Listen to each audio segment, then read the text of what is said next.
সবাইকে আসসালামু আলাইকুম। কেমন আছেন সবাই? আশা করি ভালো আছেন।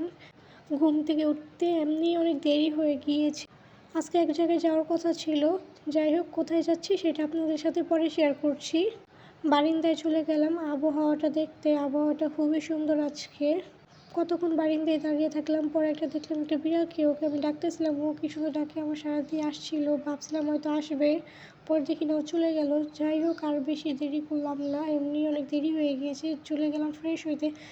আমি রেগুলার যে ফেস ওয়াশ দিয়ে মুখ ধুই সেটা দিয়ে মুখ ধুয়ে নিলাম, আর বেশি দেরি করলাম না, এমনি অনেক দেরি হয়ে গেছে। পরে রেডি হতে চলে গেলাম, বোরকা, মেকআপ, হিজাব নিয়ে নিলাম। আমি রেডি হতে চলে গেলাম। আর কোনো ভিডিও নেওয়া হয়নি, কারণ এমনি অনেক তাড়াহুড়োর মধ্যে ছিলাম। আর পরে মনিয়াপুরও এসে পড়েছিল, পরে মনটা আগে খুলে নিয়েছিলাম, এই জন্য আমি আর কোনো ভিডিও করতে পারি নাই।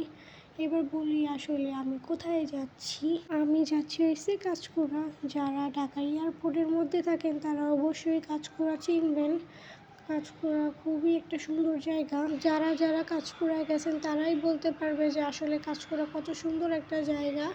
আর পার্সোনালি আমারই খুব ভালো লাগে কাঁচপুরা, আশেপাশে বাড়িগুলোও খুব সুন্দর। যাই হোক, অনেকটা পথই আমরা চলে এসেছি। এখানে মুনতাহাকে নিয়ে খুবই হাসাহাসি করছিলাম, ও ঘুমে একবার পড়ে যাচ্ছিল।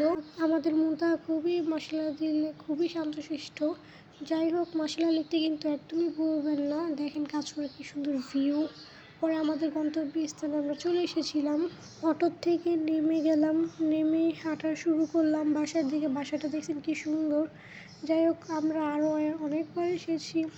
এই বাসাটা আমার কাছেও খুবই ভালো লাগে। পরে বাসার দিকে হাঁটা শুরু করলাম। বাসায় যেয়ে আমি একটু ফ্রেশ হয়ে গেলাম, মুনতাহাকে নিয়ে একটু হাঁটাহাঁটি করছিলাম। পরে ইফতারের সময় হয়ে গেল, ইফতারি করার জন্য বসেছিলাম। ইফতারিতে আরও অনেক কিছু ছিল, কিন্তু এগুলোর ভিডিও আমি নিতে পারি নাই। আমার ভাগ্নি যে একলা এত কিছু করছে এটাই বেশি। যাই হোক, নামাজ পড়ে ও আমাকে চা খেতে দিল। চাগুলো খুবই মজা ছিল। যাই হোক, চায়ের রেসিপি যারা যারা চান অবশ্যই কমেন্ট করে বলবেন। পরে চকলেট খাচ্ছিলাম আর গল্প করছিলাম। গল্প করতে করতে রাত অনেক বেজে গিয়েছিল। পরে আমরা রাতের খাবার খেতে বসে পড়লাম। রাতের খাবারে সালাদ, মুরগির মাংস, ভাত, ডাল। খাবারটা খুবই মজা ছিল। খাবার শেষ করে বাসায় চলে আসলাম। আর কোনো ভিডিও নিতে পারিনি, কারণ মোবাইল চার্জ ছিল না, শরীরটাও খুবই ক্লান্ত লাগতেছিল। যাই হোক, ভিডিওটা এ পর্যন্তই, আর বেশি বড় করলাম না। ভিডিওটা যদি ভালো লেগে থাকে অবশ্যই লাইক, কমেন্ট, শেয়ার করবেন। পেজটাকে ফলো দিতে ভুলবেন না। ইনশাল্লাহ কালকে দেখা হবে নতুন একটা ব্লগে। সবাইকে আল্লাহ হাফেজ।